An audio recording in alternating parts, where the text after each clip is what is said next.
Welcome to Washington Today on C-SPAN Radio for Friday, February 28, 2025. Ukrainian President Volodymyr Zelensky has a tense exchange with President Donald Trump and Vice President J.D. Vance in the White House Oval Office over U.S. policy towards the war between Russia and Ukraine.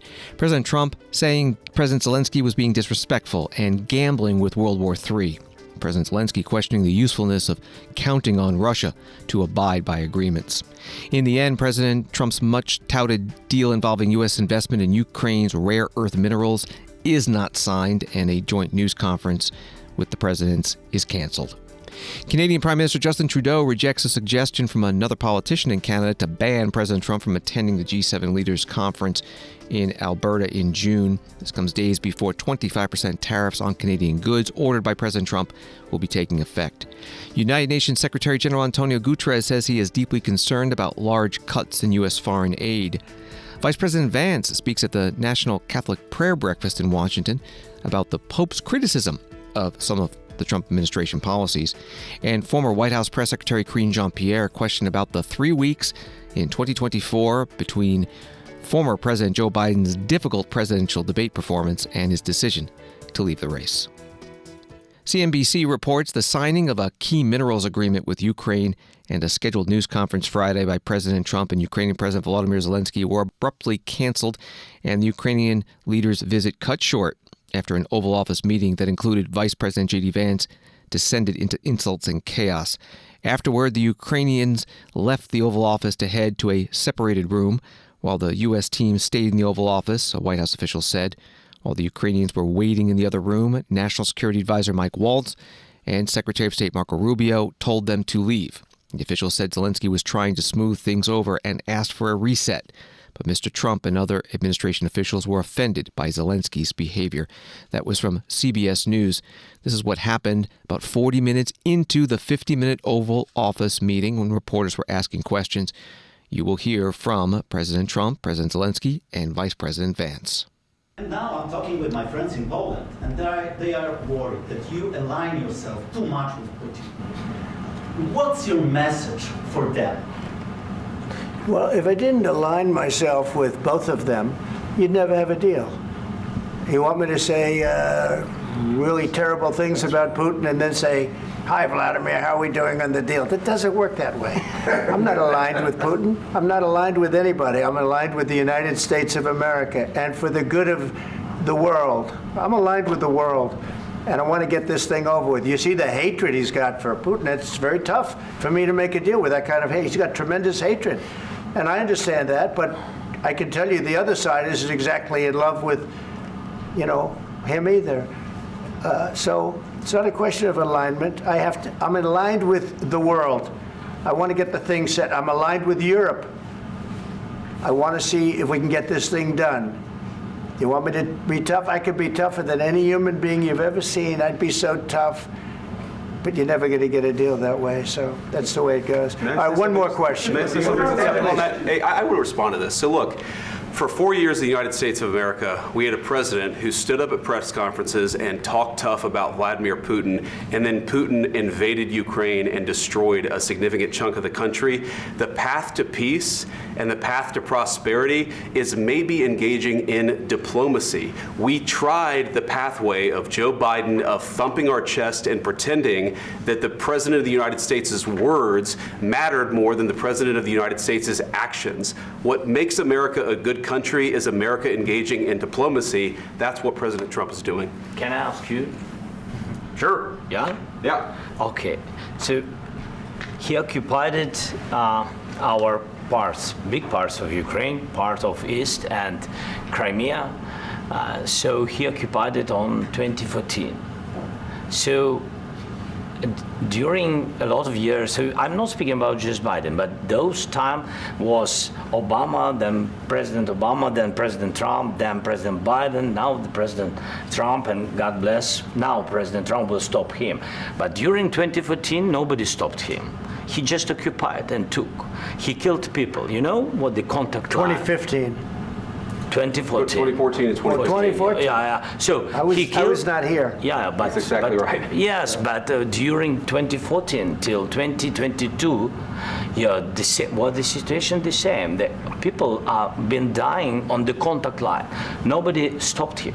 You know that we had conversations with him, a lot of conversations, my bilateral conversation, and we signed with him. Me, like a new president, in 2019, I signed with him the deal.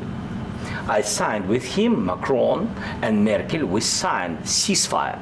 Ceasefire. All of them told me that he will never go. We signed him with gas contract. Yes, but after that, he broken this ceasefire. He killed our people and he didn't exchange prisoners. We signed the exchange of prisoners, but he didn't do it. What kind of diplomacy, JD, you are speaking about? What do you mean? I'm talking about the kind of diplomacy that's going to end the destruction of your country. Yes, but if you Mr. are President, not Mr. President, with respect, I think it's disrespectful for you to come into the Oval Office and try to litigate this in front of the American media. Right now, you guys are going around and forcing conscripts to the front lines because you have manpower problems. You should be thanking the President for trying to bring an end to this conflict. Have you ever been to Ukraine that you say what problems we have? I have been to. Count one. I've actually watched and seen the stories, and I know what happens is you bring them on a propaganda tour, Mr. President. Do you disagree that you've had problems bringing people into your military? We have problems. And do you think that it's respectful to come to the Oval Office of the United States of America and attack the administration that is trying to prevent the destruction of your country? A lot of questions. Let's start from the beginning. Sure. First of all, during the war, everybody has problems, even you, but you have nice ocean and don't feel now, but you will feel it in the future. God bless. You don't know that. God bless. You don't God know bless. that. You will not have a war. Don't tell us what we're going to feel. We're trying to solve a problem. Don't tell us what we're going to feel. I'm not telling you. Because I'm you're in no answering on this position to question. dictate that. That's Remember exactly what this. you're doing. I'm not You're dictating. in no position to dictate what we're going to feel. We're going to feel very you will good. Feel influence. We're going to feel very I'm good and telling very you, strong. You will feel influence. You're right now not in a very good position. You've allowed yourself to be in a very bad position, and he happens to be right about it. From the very beginning of the war. You're not in a good position. You don't have the cards right now. With us, you start having I'm not cards. playing But cards. right now, you don't. I'm very You're playing serious, cards. Mr. President. You're I'm playing very cards. serious. You're I'm gambling the with the president lives in of war. millions of people. You think- You're gambling with World War What III. do you think You're about? gambling with What do you World think War about? III. And You- what you're doing is very disrespectful to the country, this country, that's with all backed respect to you your far country. more than a lot of people said very they respect. should have. Have you said thank you once? This A lot entire of meeting? times. No, in this Even entire meeting, today. have you said thank Even you? today. You went to Pennsylvania and campaigned for the opposition in October. Offer some words of appreciation for the United States of are you speaking America about? and the president who's trying to save your country. Please, you think that if you will speak very loudly about the war, you He's can... not speaking loudly. He's not Yeah. speaking loudly. Your country is Can I- in big can I- trouble. can I Wait a answer? minute. No. Can You've I done a lot answer? of talking. Your country is in big trouble. I know. You're not I winning. know. You're not winning this. You have a damn We- good chance of we are coming out staying, okay because of Mr. us. President, we are staying in our country, staying strong from the very beginning of the war. We've been alone, and we are thankful. I said thanks You haven't in been this alone. cabinet, You and haven't not been only alone. in this cabinet. We gave you, through I this said thank stupid you. president, $350 billion. You voted we gave for you your military president. equipment, You and you voted men for are your brave, president. but they had to use our military. What about West if speaking? you didn't have You our invited military me- equipment, you invited if me you to didn't speak. have our military equipment, this war would have been over in 2 weeks. In 3 okay? days, I heard it from Putin. In 3 days, this is something Maybe new. less. In 2 weeks, of course he has. It's going to be a very hard thing to do business like this. I Again, tell you. just say thank you. I said a lot of times thank you to American people. Accept that there are disagreements, and let's go litigate those disagreements rather than trying to fight it out in the American media when you're wrong. We know that you're wrong. But you see, I think it's good for the American people to see what's going on I over understand, there. sir. I think it's I very understand. important. That's why I kept this going so long. You have to be thankful. You don't have the I'm cards. thankful. You're buried there. Your people are dying. tell you You're again, running low I know. on soldiers. Don't- Listen, don't, please, you're running Mr. low on President. soldiers. It would be a damn good thing. Mr. And then President. then you tell us, I don't want a ceasefire. I don't want a ceasefire. I want to go and I want this. Look, If you could get a ceasefire right now, I tell you, you take it so the bullets stop flying and your men stop getting killed. Of course, we want to stop the war. But you're saying you don't want a ceasefire. But I said to you, I want a ceasefire. With guarantees. Because you'll get a ceasefire faster than an agreement. Ask our people about ceasefire, what they think. That wasn't with me. For you what, that wasn't with me.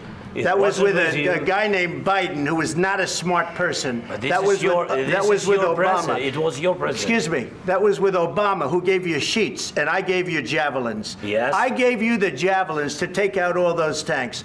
Obama gave you sheets. In fact, the statement is Obama gave sheets and Trump gave javelins. You got to be more thankful, because let me tell you, you don't have the cards. With us, you have the cards. But without us, you don't have any cards. One more question to Mr. Vice President.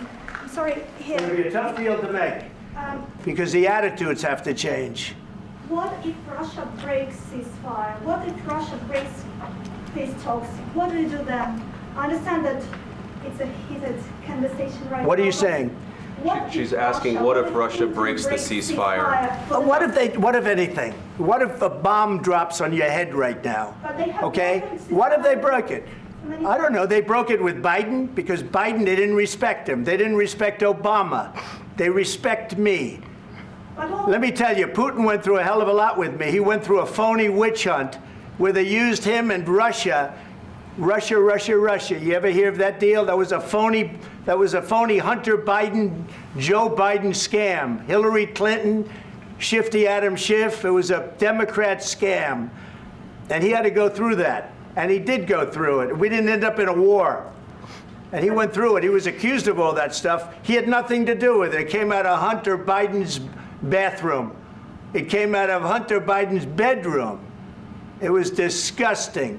And then they said, oh, the laptop from hell was made by Russia, the 51 agents.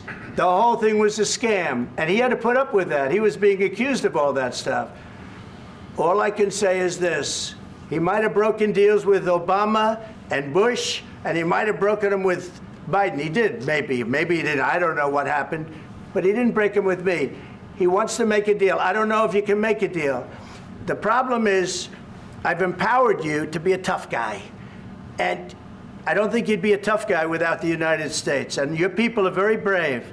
But you're either going to make a deal or we're out. And if we're out, you'll fight it out. I don't think it's going to be pretty, but you'll fight it out. But you don't have the cards. But once we sign that deal, you're in a much better position. But you're not acting at all thankful. And that's not a nice thing. I'll be honest, that's not a nice thing. All right, I think we've seen enough. What do you think? Huh? This is going to be great television, I will say that.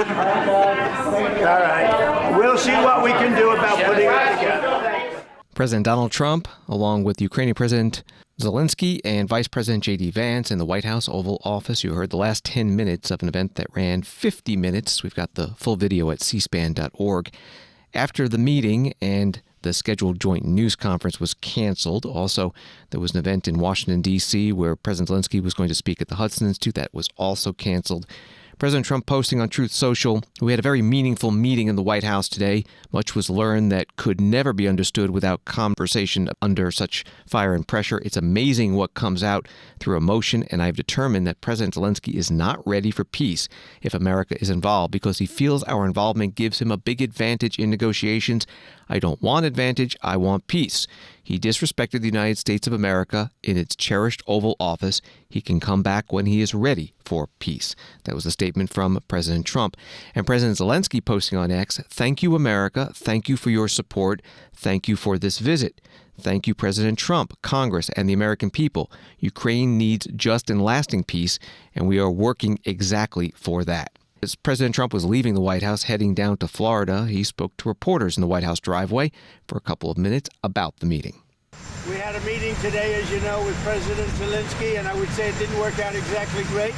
From his standpoint, I think he very much overplayed his hand. We're looking for peace. We're not looking for somebody that's going to sign up as strong power and then not make peace because they feel emboldened, and that's what I saw happening. I'm looking for peace. We're not looking to go into a 10-year war and play games. We want peace.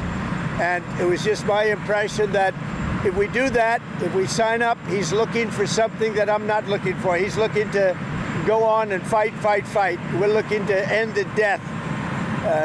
2,000 people died this week, soldiers, more than that, but 2,000 approximately people died this week. Young Ukrainians and Russians. And somebody would say, why do you care about Ukraine and Russian soldiers? I care about them. I care about everybody. And we're not doing that. Now, if we don't do anything, he's going to have to make peace, but he's dealing with a very weak set of cards. If we sign, he's dealing with a very strong set of cards, and then he doesn't want to make peace. So that's where we are. It's very simple. I'm not looking to get into anything protracted. I want immediate peace. President Putin is going to want to make, and he wants to end it. And you saw what I saw today. This is a man that wants to get us signed up and keep fighting, and we're not doing that, not for this country. So we're setting a lot of records. Economically, we're setting records, and I think every way we're setting records. One of the best is the right track, wrong track. You saw that. We're on the right track for the first time in over 27 years. People are impressed with that. The other thing is the feeling about our country. The feeling is great. It's up 48% on feeling on business. And that's the record we've never had. There's never been a record where we've ever gone up that much in such a short period of time. So we're doing really well. And I guess some of you are coming with us. And if you are, I hope you're going to have a good flight.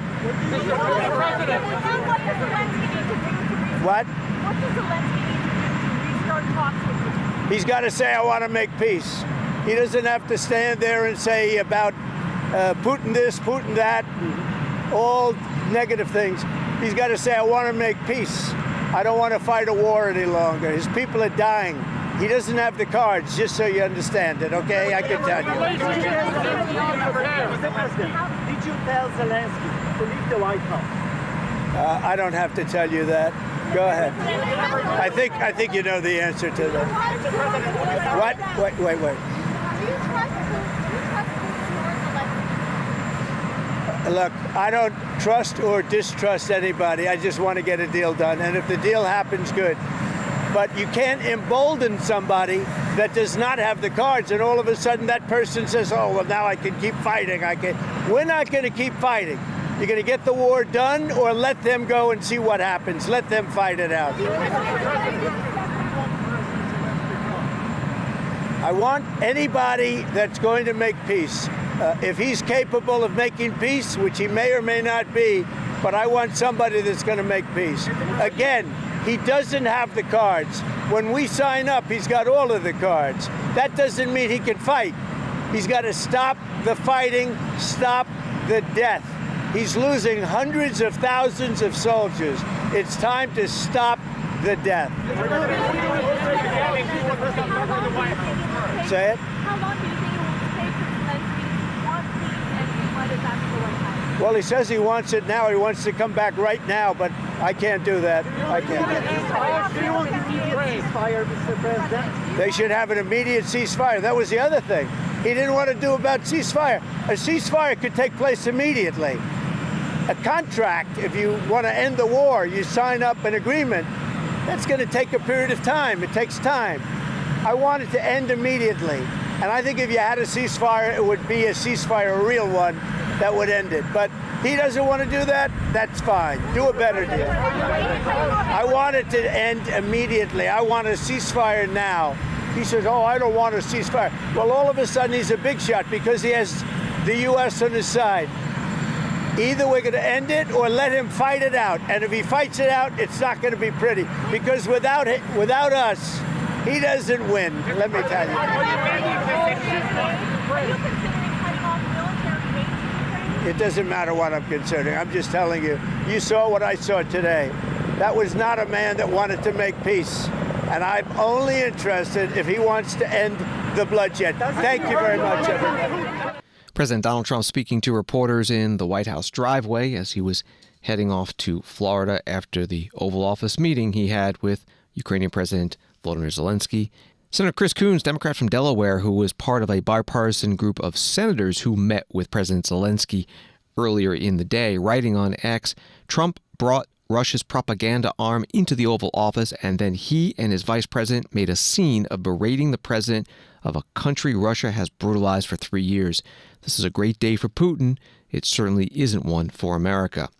Senator Mark Kelly, Democrat of Arizona, also in that morning bipartisan senators meeting with the Ukrainian president, was interviewed later on MSNBC. Senator, first of all, let me get your reaction to what you saw in the Oval Office. And did you have any inkling at all that, based on your conversation with President Zelensky, this could turn quite so contentious?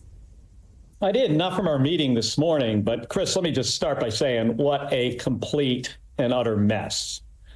And this is a gift to Putin. And make no mistake, and I hope the American people get this, that this makes us look weak. And it's not normal behavior. The United States, Chris, we are a superpower. Our powers, our military, our economy, our diplomatic corps, our professionalism. This was not professional. We don't gain anything by acting like bullies. And this is what bullies do. And just because you act this way, by the way, it doesn't mean that you're tough. So this is a mess. I hope we can repair this relationship. President Zelensky and his country, they are grateful. You know, saying thank you in the Oval Office, being put on the spot like that is, it seemed to me that it was just, J.D. Vance saying, hey, look what I can do, Dad. And it doesn't help the situation. This negotiation should have been done behind closed doors. And this morning we had a good meeting, Democrats and Republicans in the Senate that support Ukraine. We had a good meeting with the president. We talked about a lot of issues. We didn't do it in front of cameras intentionally. Roger Wicker, in fact, asked, there were some cameras there, and we had them leave the room before we started to have the discussion. That's the way you should do this. Senator Mark Kelly, Democrat from Arizona, interviewed on MSNBC. More reaction to the Oval Office meeting from U.S. Senators Tammy Duckworth, Democrat of Illinois, writing, attacking our Democratic partner in service of an autocratic dictator. Trump is a national disgrace. And Tommy Tuberville, Republican of Alabama, on X, thank you, Mr. President and Vice President Vance, for putting America first. Senator Lindsey Graham, Republican from South Carolina, also part of the morning bipartisan senators meeting with President Zelensky, spoke to reporters in the White House driveway. What I think, complete, utter disaster. I've been to Ukraine 8 or 9 times since the war started. I understand the consequences of Putin's actions against Ukraine. I appreciate what the Ukrainian people have done. They fought like tigers. At the end of the day, I was hoping that this minerals deal, which would be transformative in the relationship, would go over well. I talked to Zelensky this morning. Don't take the bait. President Trump was in a very good mood last night. Somebody asked me, am I embarrassed about Trump? I have never been more proud of the president. I was very proud of J.D. Vance, standing up for our country. We want to be helpful. What I saw in the Oval Office was disrespectful, and I don't know if we can ever do business with Zelensky again. I think most Americans saw a guy that they would not want to go in business with. The way he handled the meeting, the way he confronted the president was just over the top. So I think the relationship between Ukraine and America is important, vitally important. But can Zelensky do a deal with the United States? After what I saw, I don't know. What would he need to do, sir? Senator Graham. You just met with President Trump. What did he say to you about his interactions and whether he thinks he was shocked? He was very upbeat. I told Zelensky, we'll talk about security guarantees. We'll talk about ceasefires and how the war ends. This is a process. You have a new relationship with America, a $500 billion, $500 billion deal that President Trump is proud of, that gives us an interest worth defending. Let's talk about the positive. But he was terrible at Munich, Zelensky. And I think he has made it almost impossible to sell to the American people that he's a good investment. Senator are you calling for regime? Senator Graham. Senator, a number of European... Hey, one at a time. One at a time. Christian Daytop. Senator Graham, thank you. Do you think President Zelensky needs to resign to resume these peace talks? He either needs to resign and send somebody over that we can do business with, or he needs to change. Do you direct the Senate approving all that fine? Senator Lindsey Graham, Republican from South Carolina, speaking to reporters in the White House driveway. Some international reaction to what happened in the Oval Office. The French President Emmanuel Macron, speaking to reporters in Portugal, said Russia is the aggressor and Ukraine is the aggressed people. I think we were all right to help Ukraine and sanction Russia 3 years ago and to continue to do so. We, that is the United States of America, the Europeans, the Canadians, the Japanese, and many others, and we must thank all those who have helped and respect those who have been fighting since the beginning, because they are fighting for their dignity, their independence, their children, and the security of Europe. These are simple things, but they are good to remember at times like these. That's all. That from the French President Emmanuel Macron. And a statement from the British Prime Minister Keir Starmer. The Prime Minister has tonight spoken to both President Trump and President Zelensky. He retains unwavering support for Ukraine and in doing all he can to find a path forward to a lasting peace based on sovereignty and security for Ukraine. The Prime Minister looks forward to hosting international leaders on Sunday, including President Zelensky. And Dmitry Medvedev, deputy chair of Russia's Security Council, former president and prime minister of Russia, posting on X, "The insolent pig finally got a proper slapdown in the Oval Office. Trump is right. The Kyiv regime is gambling with World War III." U.S. Senator Mark Warner, Democrat from Virginia, vice chair of the Intelligence Committee, posted a video. This has been a really bad week for democratic nations around the world. It started when a lot of us were stunned when the United States voted with Russia, Iran, North Korea, and the so-called axis of evil against the reality that Ukraine didn't start the war with Russia. Russia started it. It ended this week with Zelensky leaving the White House with no deal. And the biggest winner this week is Vladimir Putin and authoritarian regimes. The biggest loser is America's 70-year relationship with democracies around the world, and whether going forward, any nation state will ever trust us again. Senator Mark Warner, Democrat from Virginia, the Intelligence Committee vice chair, posting that video. President Zelensky left before signing the rare earth minerals agreement with the U.S. that President Trump said would be a way for Ukraine to pay back some of the U.S. military and economic aid it's received during the war with Russia and create a long-term economic partnership that would enhance Ukraine's security. C-SPAN spoke this morning with Gracelyn Bhaskaran, Center for Strategic and International Studies, Critical Minerals Security Program Director, about the minerals in Ukraine. Ukraine has a whole basket of minerals. It is a country that occupies about 0.4% of the world's land, but is estimated to have about 5% of the world's minerals. So we have everything from coal and uranium, which are more on the energy side, to rare earths, which we will probably talk about further, which are used for defensive technologies, advanced semiconductors, titanium, graphite. Really has a basket of resources. Aluminum as well. Mm-hmm. So what is their status, though, right now? The country is obviously, as we know, been in war for 3 years with Russia. So are these minerals able to be extracted right now? So it's a lot of untapped potential. And actually, the majority of minerals that were mapped in Ukraine were done so 30 to 60 years ago by the Soviet Union. And there's a couple challenges this poses to the right now story. So first of all, before we can mine something, we need to know what's there. And that's actually going to depend on whether the private sector even wants to mine it. It's common here in the US to have minerals, but maybe the ore grade isn't high enough. The deposit isn't big enough. It's too deep. So they end up not actually getting, extracted. And we don't have a lot of data on, number one, is it economically viable to mine them? Two, how quickly can we do them? On average, globally, it takes 18 years to build a mine. That's a really long time. So we've got to map and then add the time it takes to develop a mine before we're going to get to a point where we're getting resources. And does Ukraine have the infrastructure to mine these minerals from their country? Mining is incredibly infrastructure intensive. I mean, we think about that fact that like 16% of the global or the world's electricity supply is used by the mining industry. And we know that most of that energy infrastructure has been wiped out during the course of the war. So there's a lot of rebuilding for the requisite infrastructure, energy, roads, the port that has to be rebuilt alongside the geological mapping before we get to a point of production. Gracelyn Bhaskaran, Center for Strategic and International Studies Critical Minerals Security Program Director on C-SPAN's Washington Journal program this morning. You can find the full discussion with her archived at our website at cspan.org.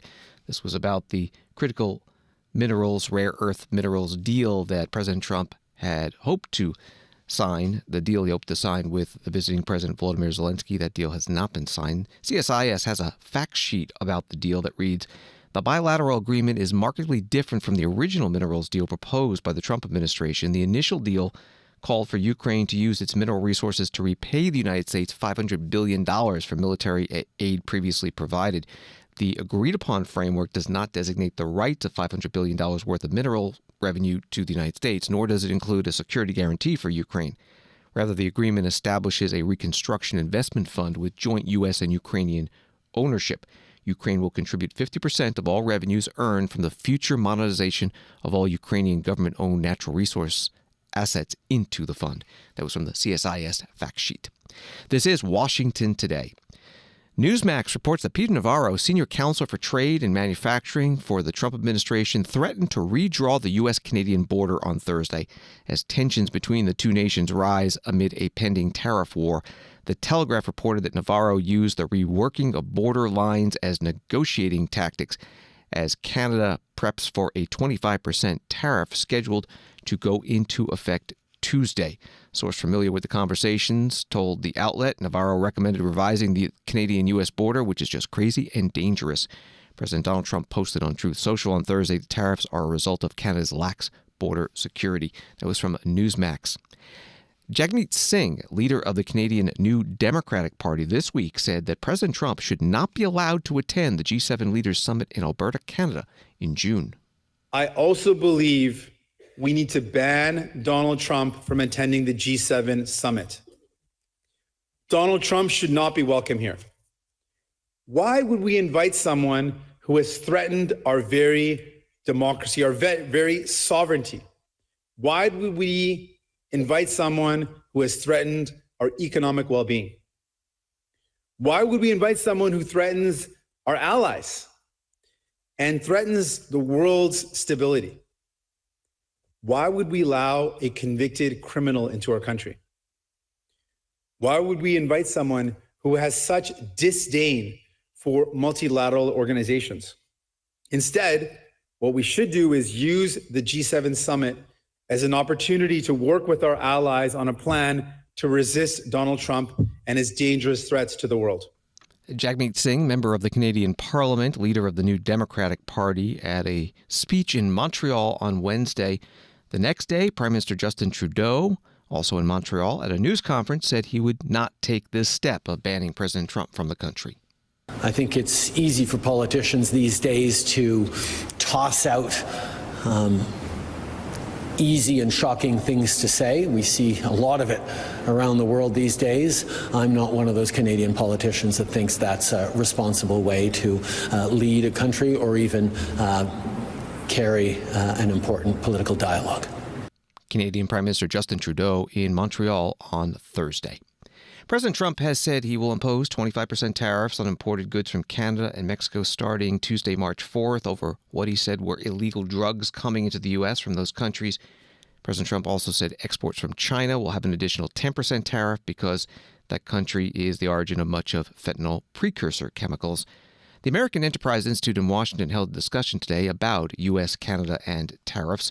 Jamie Trones, executive director of the Center for North American Prosperity, talked about what to expect next week. The reality of it that we will see is if these tariffs go in as they are planned right now is we will have the auto market shut down within days. We're not talking about weeks. The reason is you can't, if your door handles for your car are made in Canada or whatever part, you can't make a full car without creating a door handle factory in the United States, and there's no investment for that. There just isn't. Nobody's going to do it. And so people are stockpiling parts. They are making enough to fulfill the orders that they have now, but when the price of a North American and really an American-made vehicle goes up by $5,000 potentially, the demand is going to go through the floor.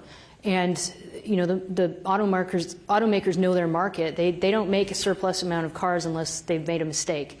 And when they do that, their shareholders will punish them. And so there's going to be some very immediate effects that will happen that they cannot control, that are just realities of the market and the marketplace.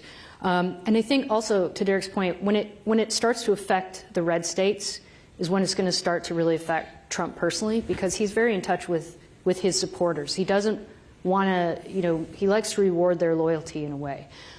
So, tractors, for example, made in Des Moines, Iowa, are also partially made in Mexico, and the crop dusters are made in this part of the world and that part, and all that is, to say that the farmers are going to be paying a lot more for their equipment.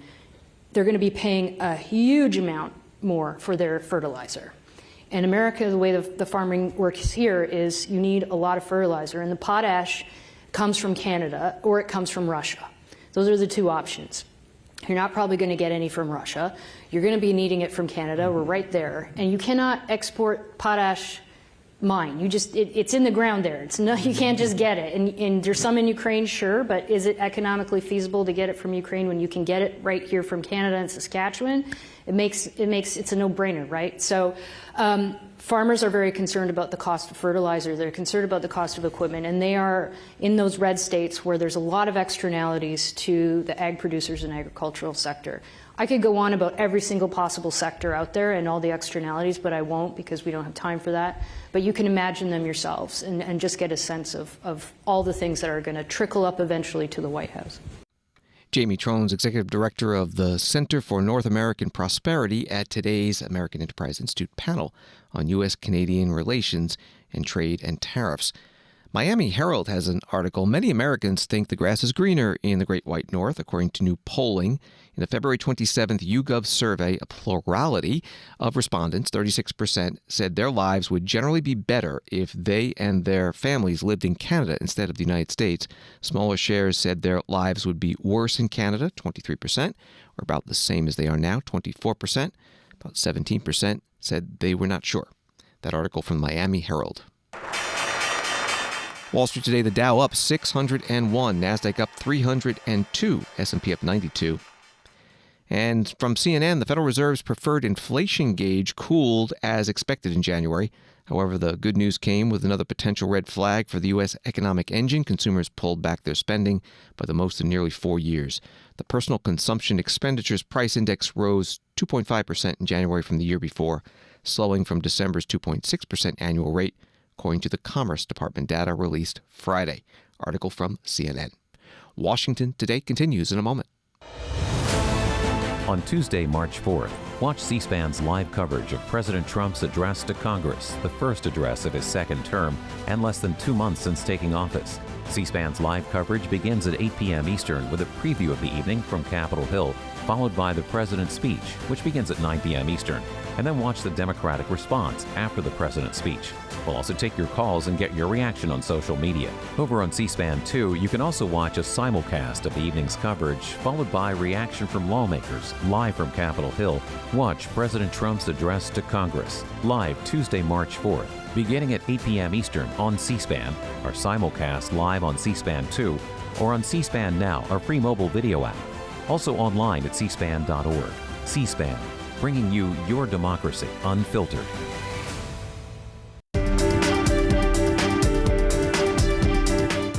Welcome back to Washington Today, available as a podcast on the free C-SPAN Now mobile app and wherever you find your podcasts.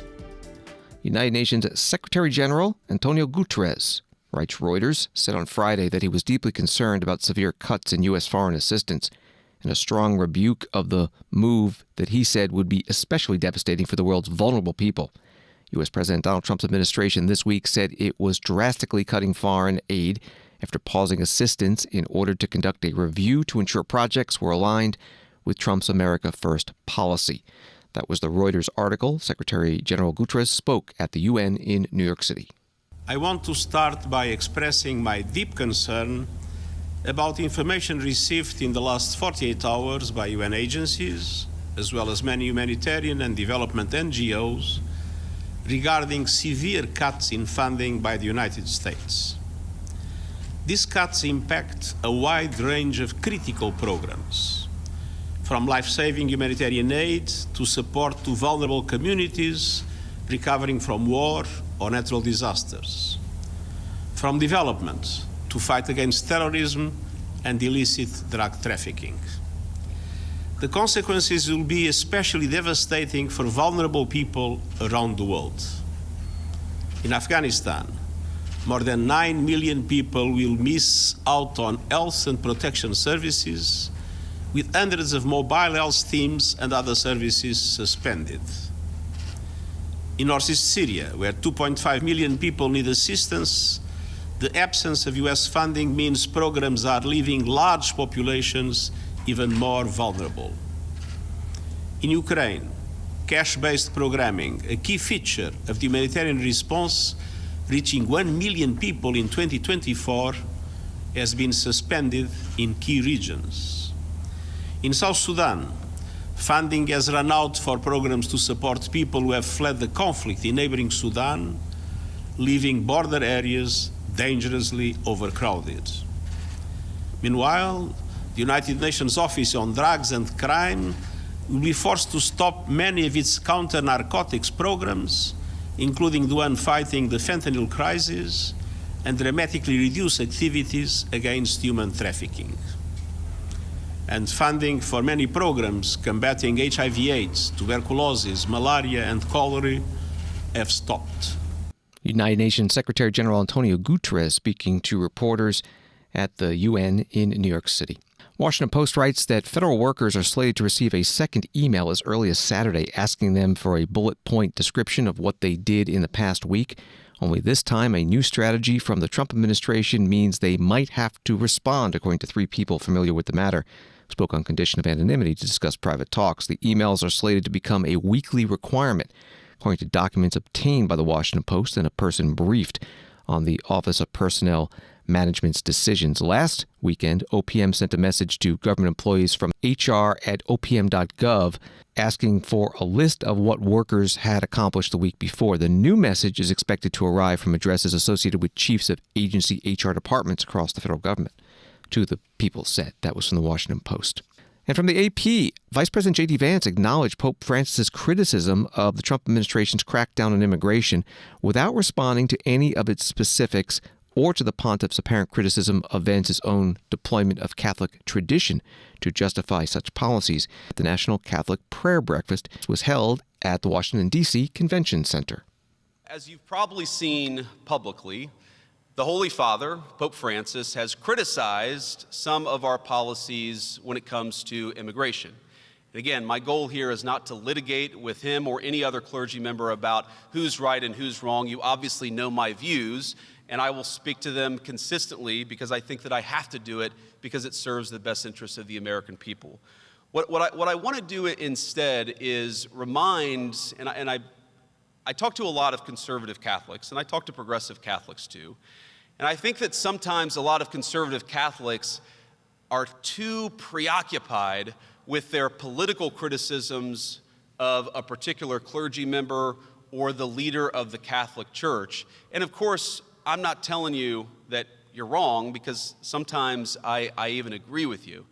I think that what I would say is that it's not in the best interest of any of us, again, to treat the religious leaders of our faith as just another social media influencer.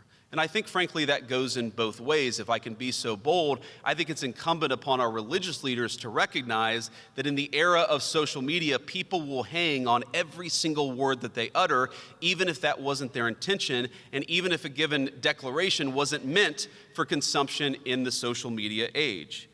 But every day since I heard of Pope Francis's illness, I say a prayer for the Holy Father because while, yes, I was certainly surprised when he criticized our immigration policy in the way that he has, I also know that I believe that the Pope is fundamentally a person who cares about the flock of Christians under his leadership. And he's the man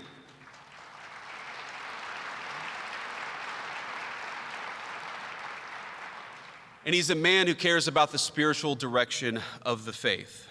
Vice President J.D. Vance at the National Catholic Prayer Breakfast in Washington, D.C.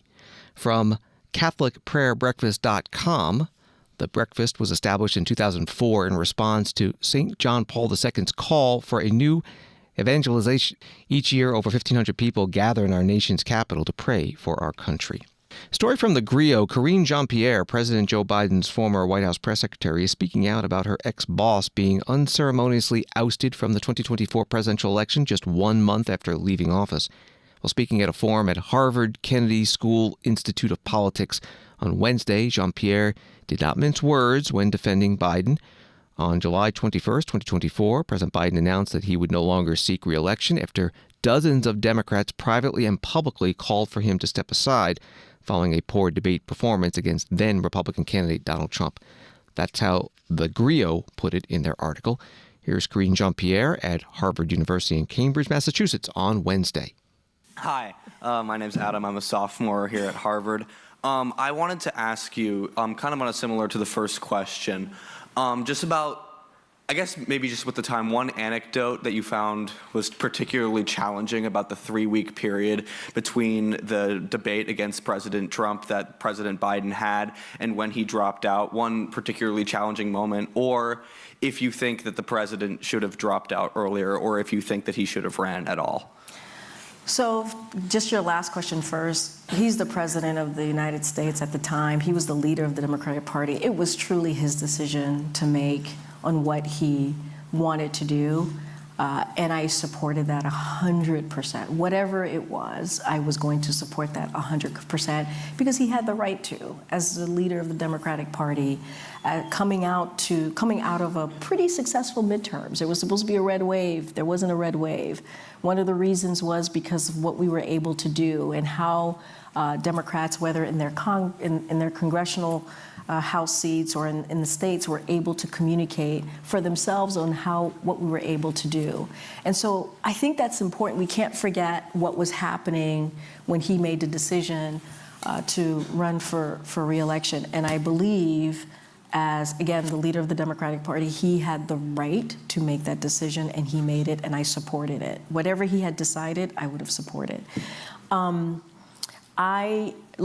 Personally, I think what was the toughest thing to see in the 3 weeks was there was a disconnect for me, what was happening with leadership in the Democratic Party and how it was truly, as my former colleague, communications director Ben LeBolt said, it was a firing squad. And I had never seen anything like it before.